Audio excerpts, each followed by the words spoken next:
This video will walk you through our lecture here on discriminant analysis and logistic regression. We are going to be performing these analyses in Excel and Minitab this time as opposed to using SPSS because the version of SPSS that our school purchased is too cheap to actually have the full regression package. So, what are these types of analysis and how are they different than regular regressions? Well, the difference here is that the dependent variable is a categorical or dummy variable. So the dependent variable either takes the value of 0 if a characteristic is not present or 1 if a characteristic is present. So what we're essentially going to try to do is try to predict the probability of falling into group 0 or group 1. The first method we're going to use is discriminant analysis.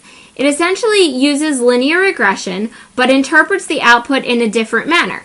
Issues arise because there's no way in regular OLS regressions that we've been doing so far to force the predicted y's to be between 0 and 1, which is what you need if you're going to interpret that y hat, that predicted y, as a probability of falling into group 1. So the logistic regression is developed in order to account for that possibility.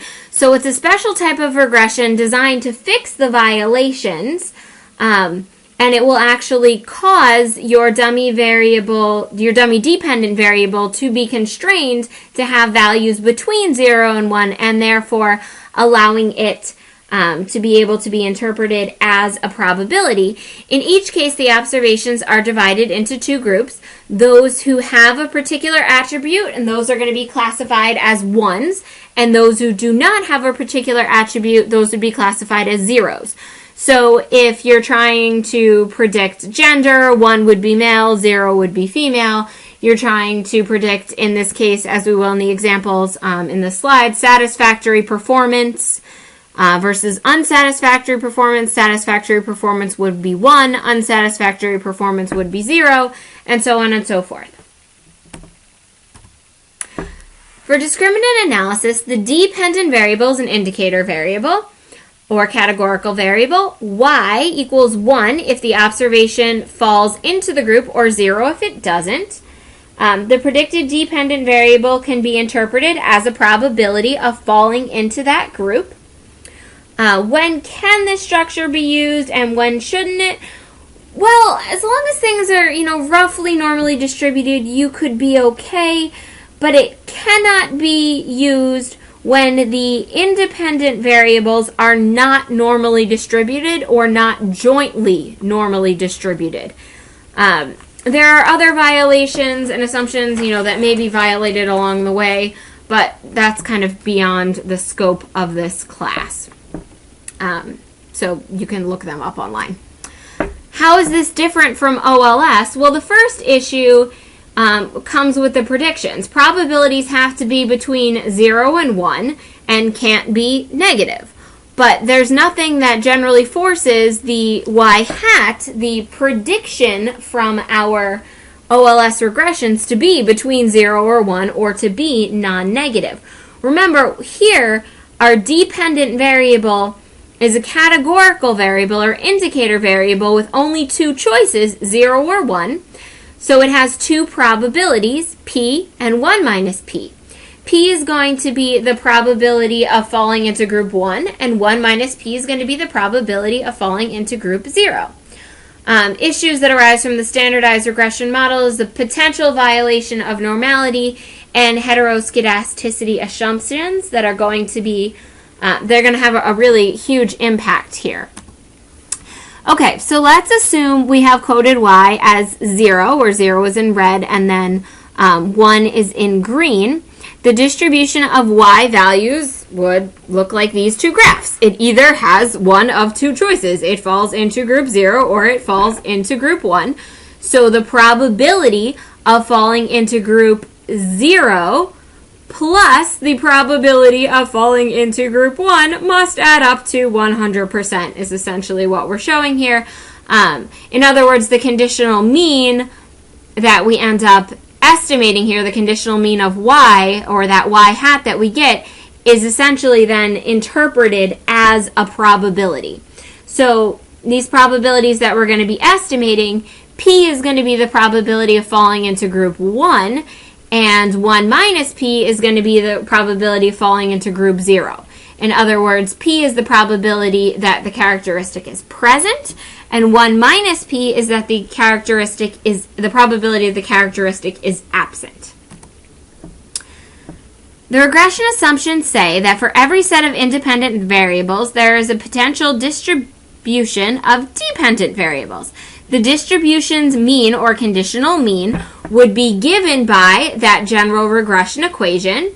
The standard deviation, you would have a standard deviation and the distribution would be normal. And we're making these assumptions even though we know that they're really likely to be violated given this data structure that we're working with, but we have to start somewhere.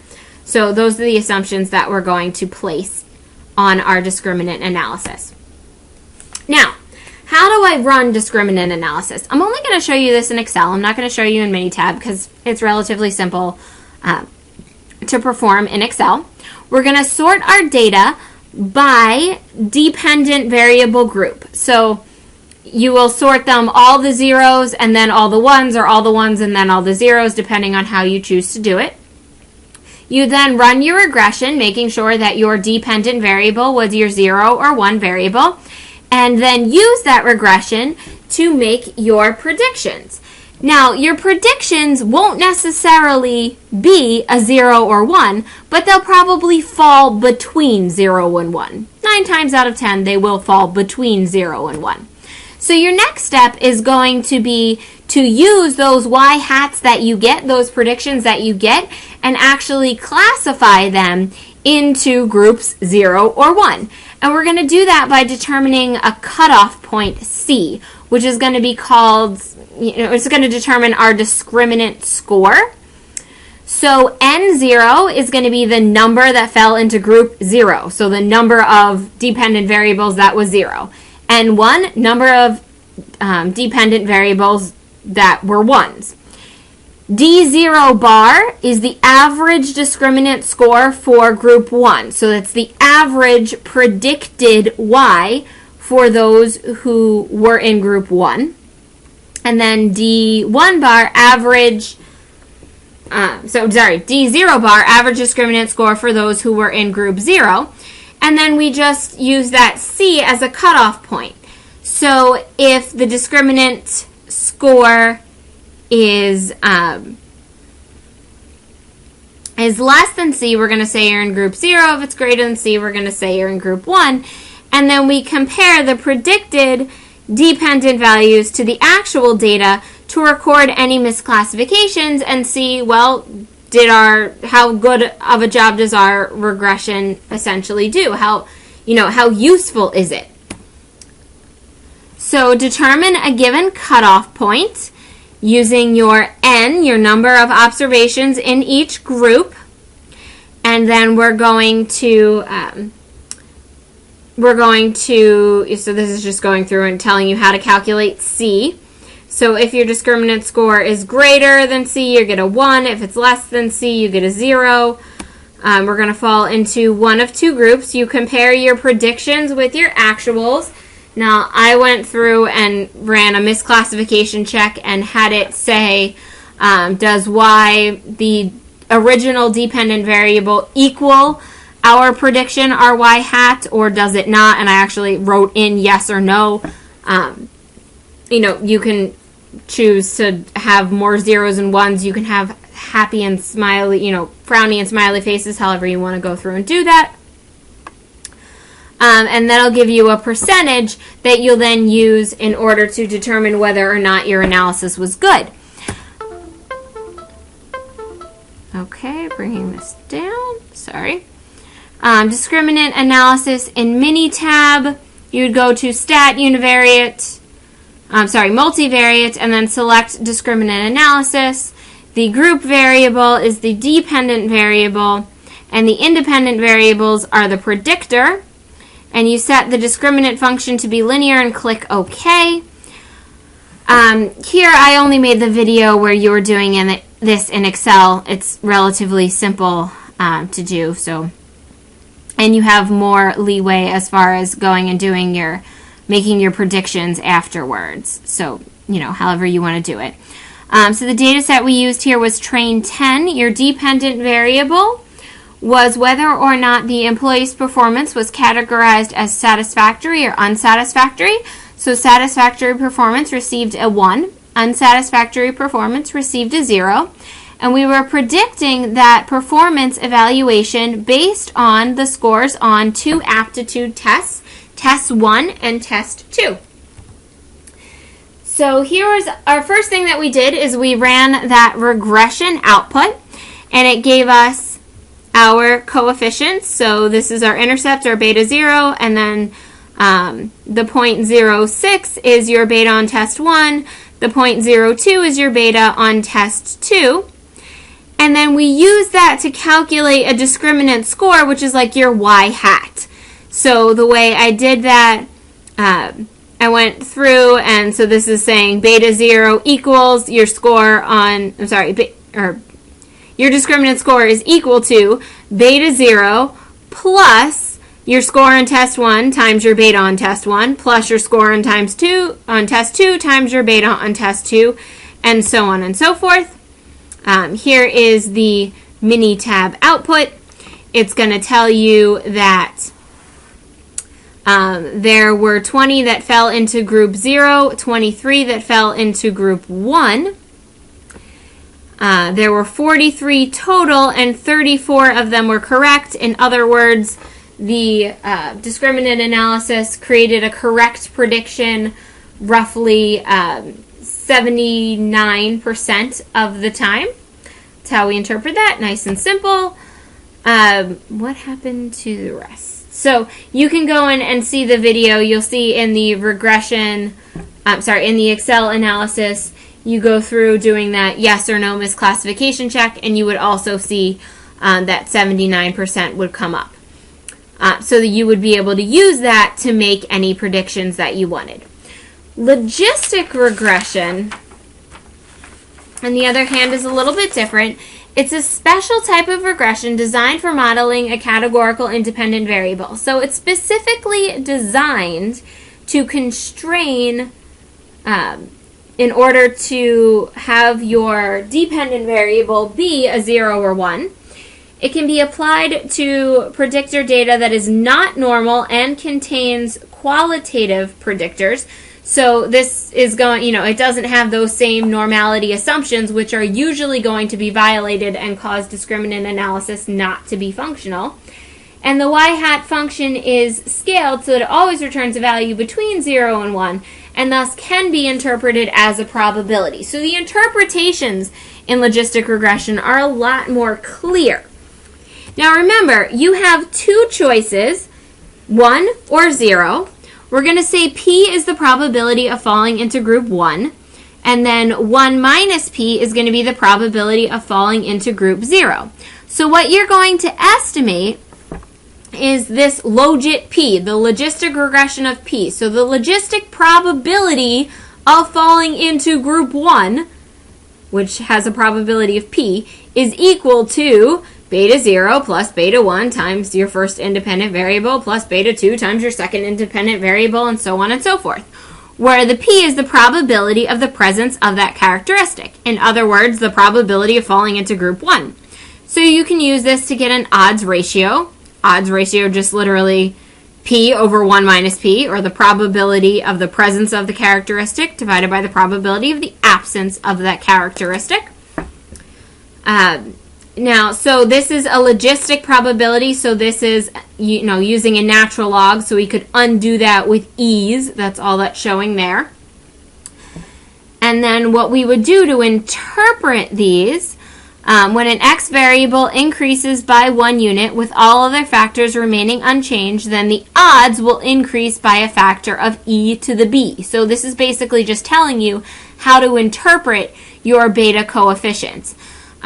So the interpretations are going to follow that same basic logic that you would think of before, except now this is, relying on logistic relationships because we have probabilities.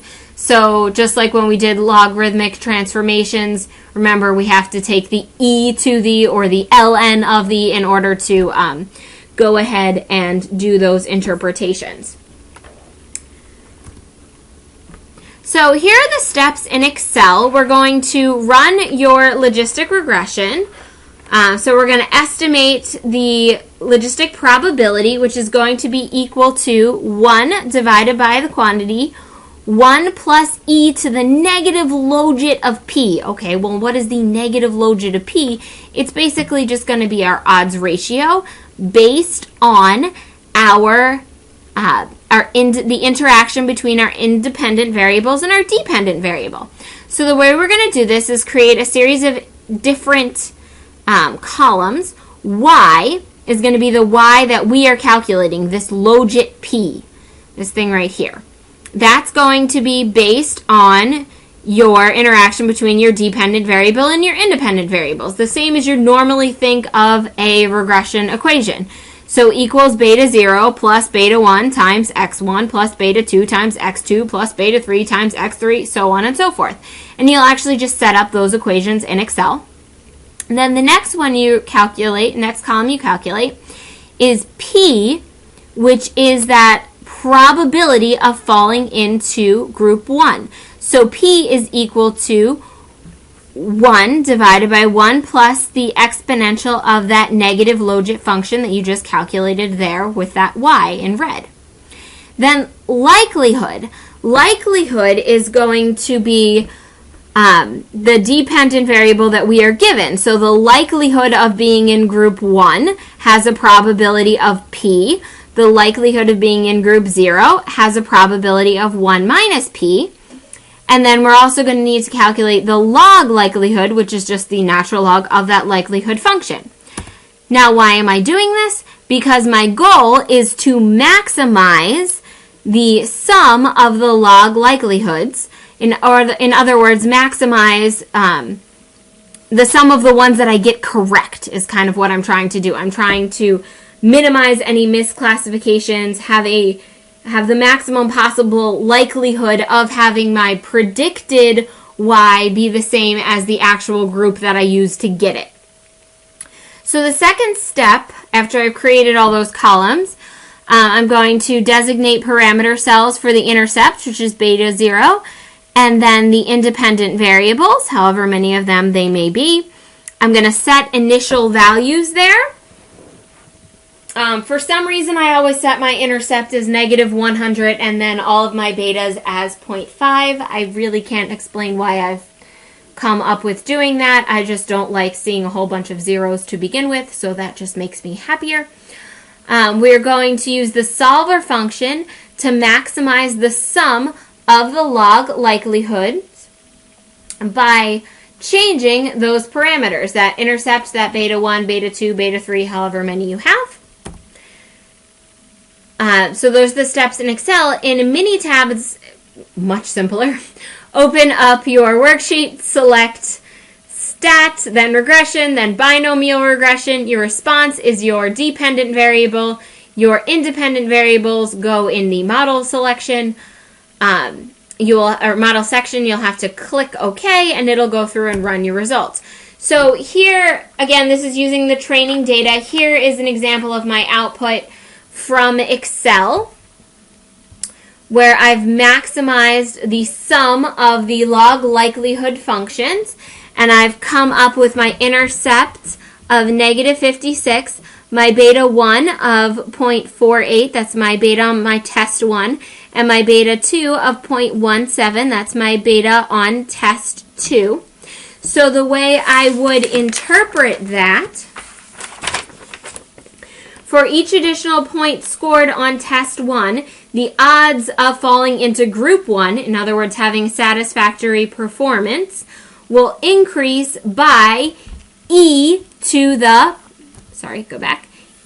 beta 1. So e to the 0.48, which when you plug that in, actually gives you 1.62, which I see here if I go to my odds ratio, Minitab just spits out that answer right there for me.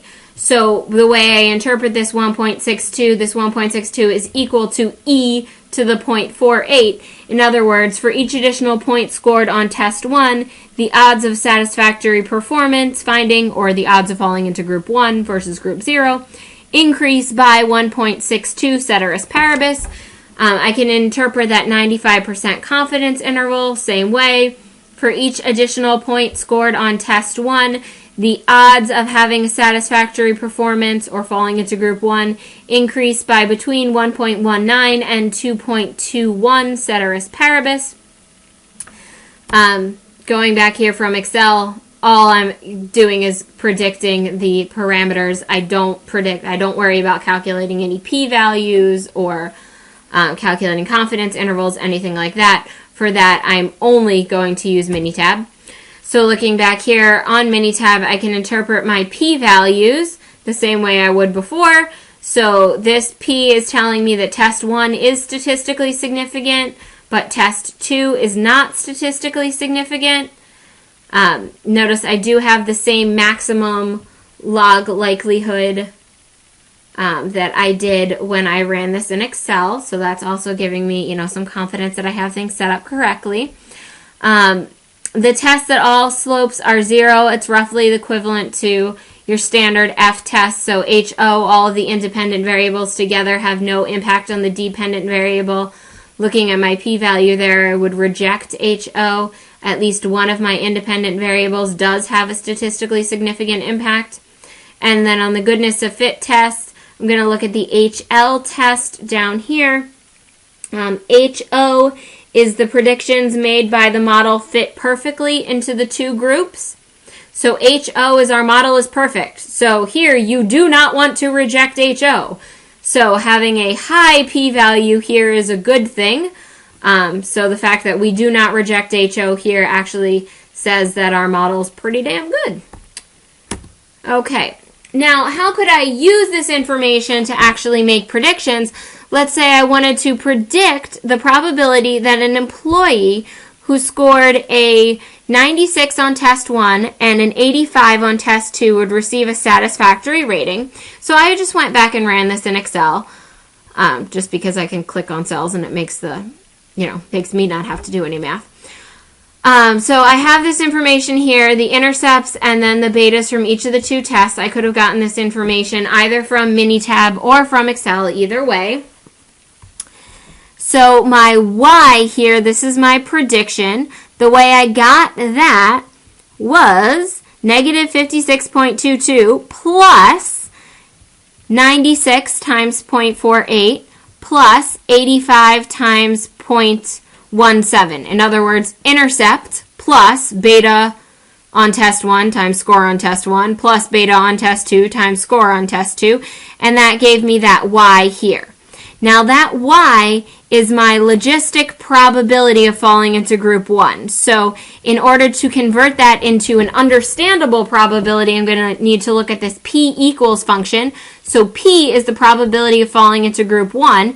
P is equal to 1 divided by 1 plus e to the negative of that Y that I just calculated. So this 98.63%, the way I got that was that's equal to 1 divided by the quantity 1 plus e to the negative 4.28, and that gave me 98.63%. So that says an employee with a score of 96 on test 1 and 85 on test 2 has a 98.63% of falling into group 1. In other words, having a satisfactory performance review.